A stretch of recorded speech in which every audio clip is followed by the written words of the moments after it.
mėly žiūrovai. Šį kartą lankomės vienoje seniausių žemės ūkio technikos gamyklų Lenkijoje – Cinkomet.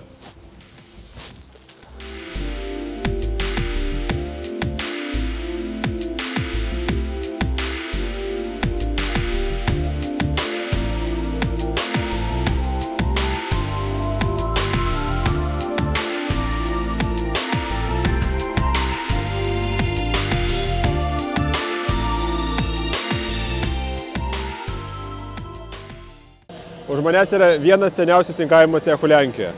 Praeisim pro visus žingsnius, nuo metalo paruošimo iki jau galutinio nucinkuoto produkto. Taigi, pirmasis žingsnis yra metalo gaminių patikrinimas cinkavimo procesui. Patikrinimas reiškia tai, kad visi gaminiai privalo turėti technologinės skyles. Skystas cinkas galėtų įtekėti ir ištekėti iš metalo konstrukcijos. Karšto cinkavimo procesas daromas keliais žingsniais. Tai visi metalo gaminiai yra murkdomi keliose voniose. Pirmas žingsnis yra nuriebalinimas, tada eina apdirbimas rūgštimis ir galiausiai eina cinkavimas ir atvėsinimas. Netrukus pamatysime visus žingsnius iš arčiau. Karštas cinkavimas yra vienas geriausių įmanomų plieno apsaugos būdų nuo korozijos. Čia yra pirmoji vonia ir čia visos Cinkometo vonios yra pakankamai didelės. Jas galima merkti metalo gaminius, metalo konstrukcijas iki 8,5 metro. Šita vonia skirta nuriebalinimui, tai į ją metalo gaminiai tiesiog įmerkiami ir ištraukiami, kad būtų lengviau apdirbami rūgščių. Toliau seka net 5 rūgščių vonios, į kurias gali būti ir aprūdiję metalai įkišami. Kai iš vonios išimami, jie būna visiškai švarūs nuo bet kokių nešvarumų, rūdžių ir taip toliau. 5 vonios yra tam, kad galima būtų skirtingas partijas apdirbinėti priklausomai nuo jų nešvarumo, nes dalis rūgštyse būna nuo valandos iki 8. Čia yra druskos rūgšties vonės, tai tikriausiai niekas nenorėtų ten pirštų įmerkti. Čia matome ant kabyklų paruoštus priekabų rėmus, kurie keliaus į nuriebalinimą ir visą cinkavimo procesą. Tai jie būna pakabinti ant tokių pakabų ir visa partija tiesiog būna nuleidžiama į vonę. Taigi čia yra skalavimo vonia, o čia yra specialus tirpalas skirtas metalo paruošimui prieš cinkavimą. Čia matome tokią didelę kamerą, kaip pečių, kuris prišildo metalą, kad jis geriau reaguotų su cinku. Netrukus pamatysime, kaip ši partija bus cinkuojama. Tai bus labai įdomus procesas, kadangi metalo gaminiai bus įleidžiami į cinką, kuris yra prikaitintas iki 450 laipsnių. Leidžiama partija ir pamatysite, kaip plikas metalas reaguoja su cinku ir kaip vėliau atrodo nucinkuotas. Matom cinką ir iš pažiūros jis atrodo kaip lygus ledas, bet čia yra skystas cinkas, įkaitintas, kaip sakiau, iki 450 laipsnių. Prieš cinkavimo vonę esam specialioje būdelėje, nes kai metalas susiliečia su cinku, jis pradeda sproginėti. Atstumas nuo cinkavimo vonios kažkur 4 metrai ir visa siena aptaškyta, tad būti arti tikrai nėra saugu. Sprogimas įvyksta dėl to, kad leidžiant pliką nuvalytą metalą į cinko vonę, plienas praktiškai susilydo su cinku ir pirmasis sluoksnis kontaktinis sudaro net 25% cinko. Metalas cinku nepadengiamas, sakykime, nenudažomas, bet sulydomas. Cinkomet gamykla turi vienas didžiausių cinkavimo vonių Lenkijoje, išskyrus Joskiną, kurie gali cinkuoti ir visas bačkas. Tai didžiausias išmatavimas, kurį čia galima cinkuoti, yra 8,5 metro ilgio, 1,40 m pločio ir 2,80 aukščio. Ir dvi paskutinės vonios, kurios jau seka po cinkavimo, tai viena yra aušinimo vonia ir dar viena vonia skirta nepavykusiam cinkavimui pašalinti. Pasižiūrėkit, tokios putos. Čia yra rūgštis, kuri pašalinė cinko nuo metalo. Sakykime, jeigu kažkas nesigavo ar per daug nutekėjimų, ši rūgštis nuvalo cinką nuo metalo ir vėl jį paverčia švariu ir galima procesą vėl pradėti iš naujo. Arba, sakykime, galimi kiti atvejai, jeigu pagamina cinkuotą produktą, bet kažką pamiršo privirinti ir kažką reikia pridėti, tai šioje vonėje dalis galima nuvalyti nuo cinko ir pradėti teisingą cinkavimą nuo pat pradžių. Čia yra cinko luitai, kurie yra tirpdomi vonėje.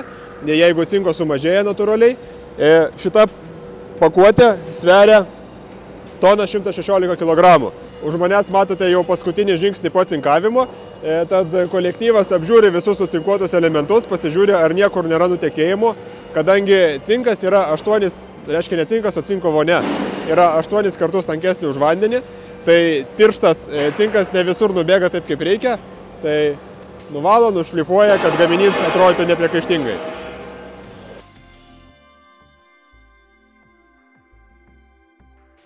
Čia, kur šiandien esam, anksčiau buvo karinis miestelis ir trotilo gamykla. 52 metais šioje vietoje atsirado BFAMAR pavadinimo įmonė, pradėjusi gaminti vieną pirmųjų Lenkijoje mėšlo kratytuvų. Vėliau jau pradėjo atsirasti ir kiti, kai atsirado paklausa rinkoje. Bet Cinkomet, anksčiau BFAMAR, buvo pirmasis tokio tipo technikos gamintojas. Kol gamykla kūrėsi ir bandė surasti savo profilį, vienu metu netgi gamino šaldytuvus ir skalbimo mašinas. O 73 metais persivadino į Agromet ir buvo ne tik gamintojas, bet ir importuotojas, žemės ūkio technikos importuotojas iš Sovietų Sąjungos šalių. Gamykla visada orientavosi į cinkuotę žemės ūkio mašinas, bet matyt 90 metais sekėsi ne taip jau ir gerai, nes 2002 metais bankrutavo. 2003 metais į įmonę investavo didelis investuotojas, nusipirko visą įmonę ir pradėjo kurti tokį Cinkomet, kokį matome dabar. Naudojantis visą infrastruktūrą, gamykla ne tik cinkavo, ne tik teikė paslaugas, bet ir gamino vis didesnės žemės ūkio mašinas ir didelių gabaritų įrenginius, mėšlo kratytuvus ir priekabas, kurios yra matomos mūsų rinkoje. Cinkomet kaip paslaugų tiekėjas yra ne tik čia, mieste Čarna-Belostocka, bet ir Vyškovo mieste prie Varšuvos ir planuoja dar vieną didžiulį investiciją. Kutno mieste statys dar vieną gamyklą skirtą paslaugoms ir metalo gaminių cinkavimui. Svarbu paminėti, kad gamykla yra užtikrinta savo gaminių kokybę ir jiems suteikia 2 ir 4 metų garantiją. Reiškia, kad visiems cinkuotiem paviršiam suteikiama 4 metų garantija. Gamykla nėra maža, apskritai Cinkomet įmonėje dirba net 270 žmonių. Pamatėm cinkavimą, bet iš tiesų Cinkomet turi 2 veiklas. Tai viena iš veiklų yra cinkavimas, kita veikla yra žemės ūkio mašinų gamyba. Tai Cinkomet gamina priekabas ir mėšlo kratytuvus. Čia yra pirmasis cechas, kur metalas yra pjaustomas plazma, lazeriu arba pjūklu. Čia dirba juostinis pjūklas. Čia kažkokių labai gudrių technologijų nereikia, tiesiog pjūklas perpjauna profilį arba pusiau profilį pagal reikalingą ilgį.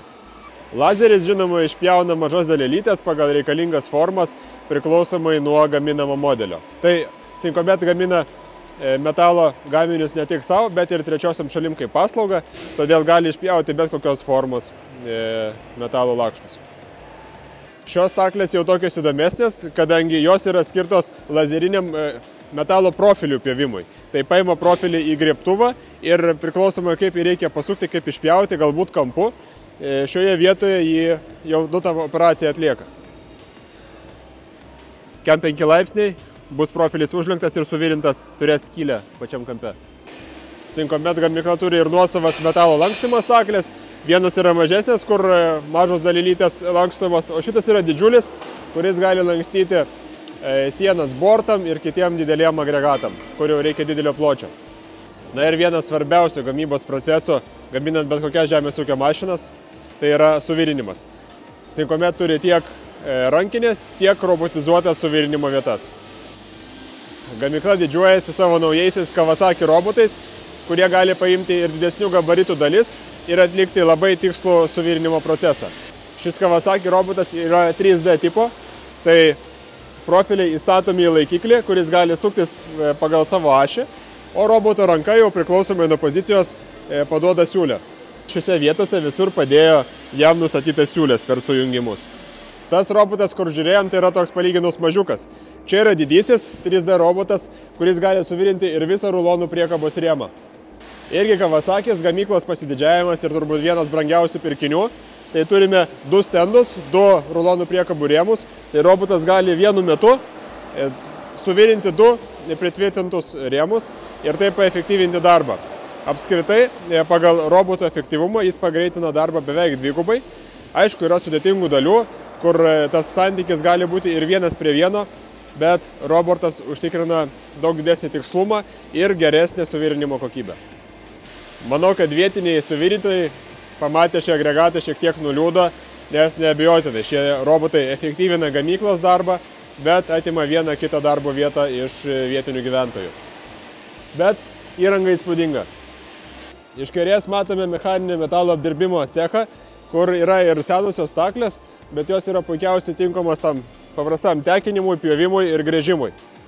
O gale yra ir CNC frezavimo staklės, kur reikia didelio preciziškumo.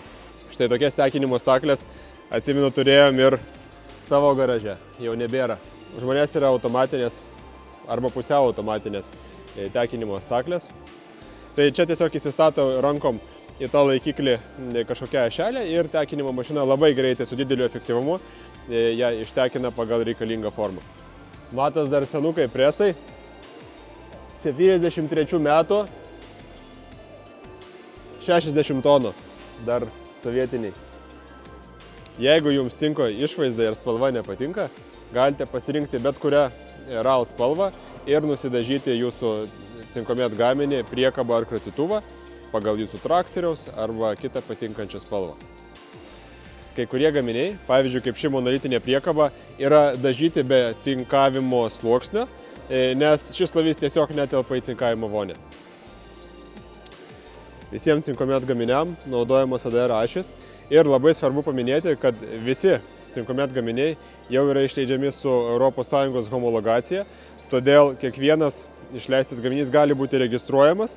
Pirkdami tokią techniką per paramą arba tiesiog savo lėšomis galite būti tikri, kad su dokumentacija tikrai nekils jokių problemų. Čia yra paskutinis, bet nemažiau svarbus cechas, tai yra dažymo cechas. Cinkomet turi šratavimo, šlapio dažymo ir didelę džiovinimo kamerą. Taigi visi gaminiai yra dažomi poliuretaniniais dažais, kas nereikalauja grunto padėjimo ant pliko metalo. Todėl elementai, kurie yra necinkuojami, jie yra dažomi čia.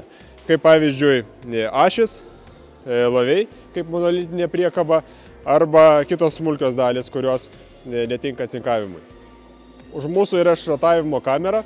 Iš šratavimo kamerą gaminiai įvažiuoja iš suvirinimo cecho. Buvome toje pusėje, tai kai suvirina rėmą, jis įvažiuoja šitais reisais, nušratuojamas ir tada švarus jau gali būti dažomas. Praėjus gamybos procesą galėjote įsitikinti, kad Cinkomet savo gaminiam visus žingsnius padaro pati. Todėl už kokybę irgi pilnai atsako. Tiek pradedant metalo pjovimu, lankstimu, gręžimu ir taip toliau, sekant suvirinimu ir dažymu. Kokybės kontrolė surinkus gaminius taip pat yra praeinama, todėl klientas gauna kokybiškiausiai įmanomą produktą. Gamintojo asortimentas yra pakankamai platus. Čia galite pamatyti vieną iš naujųjų modelių, kuris yra toks įdomesnis. Šitas su elektriniu skirstytuvu, čia yra dar tokios rankenėlės. Čia yra kalkių ir trąšų barstytuvas RVN.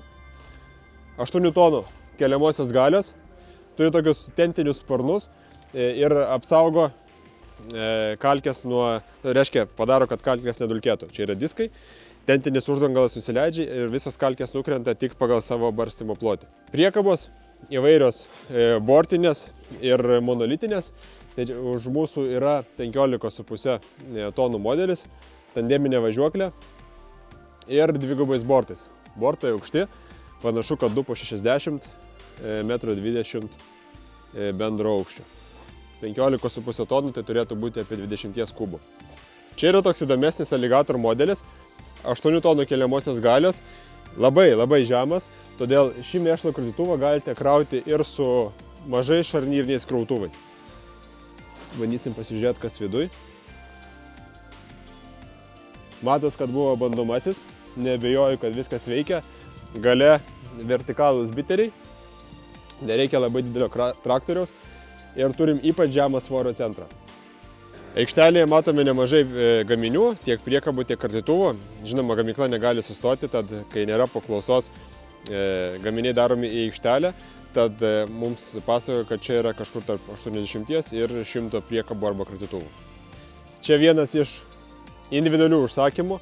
Matome dviašę vilkiko puspriekabę, skirtą, ko gero, sunkiosios technikos pervežimui. Kaip sakėm, Cincomet ne tik gamina savo standartinius modelius, bet yra lankstus ir klientui pageidaujant gali atsižvelgti jo poreikius ir pagaminti priekabą ar platformą pagal kliento pageidavimus. Cincomet asortimentas pakankamai platus, sakyčiau, kad atliepiantis mažų ir vidutinių ūkių reikalavimus. Yra priekabų, yra mėšlo kardytuvų, yra netgi mėšlo kardytuvų savikrovių su kranu. Kas liečia priekabas, tai yra priekabos nuo 4 iki 15,5 tonos keliamosios galios. Kardytuvai nuo mažų 4 tonų iki 14 tonų vienašių arba dviejošių kardytuvų. Rulonų priekabos yra 3 dydžių – 10, 14 ir 19 tonų keliamosios galios. Ir dar yra keli tipai, gali būti paprastos arba prailgintos, priklausomai nuo to, ką vežate. Jeigu vežate šieną, tai jum prie tos pačios keliamosios galios, bet prie didesnio ilgio gali tilpti daugiau rulonų. Tai 210 tonų, 3, 14 arba 19 tonų keliamosios galios. Galas gali būti dar papildomai prailginimas 1 metru, sienos standarte. Reikia mums surasti galimi ir hidrauliniai bortai rulonų prilaikymui, kad jums nereikėtų patiems tvirtinti krovinio. Labai patogu. Už mūsų yra serviso busiukas, jau išvažiuojantis, tai gamykla turi savo servisą. Pas mus Lietuvoje irgi kelis kartus lankėsi, kai turėjom kažkokius sudėtingesnius atvejus. Esu buvęs keliose gamyklose ir galėčiau pasakyti, kad Cincomet gamykla yra tvarkinga ir šiuolaikiška. Naudojamos ir pažangios technologijos, ir paprastos technologijos, ir labai atidžiai žiūrima į gaminio kokybę. Tad jeigu norite įsigyti kokybišką produktą, kuris yra apsaugotas nuo rūdžių, ilgai tarnaus ir bus pagamintas iš kokybiškų medžiagų, rinkitės Cincomet.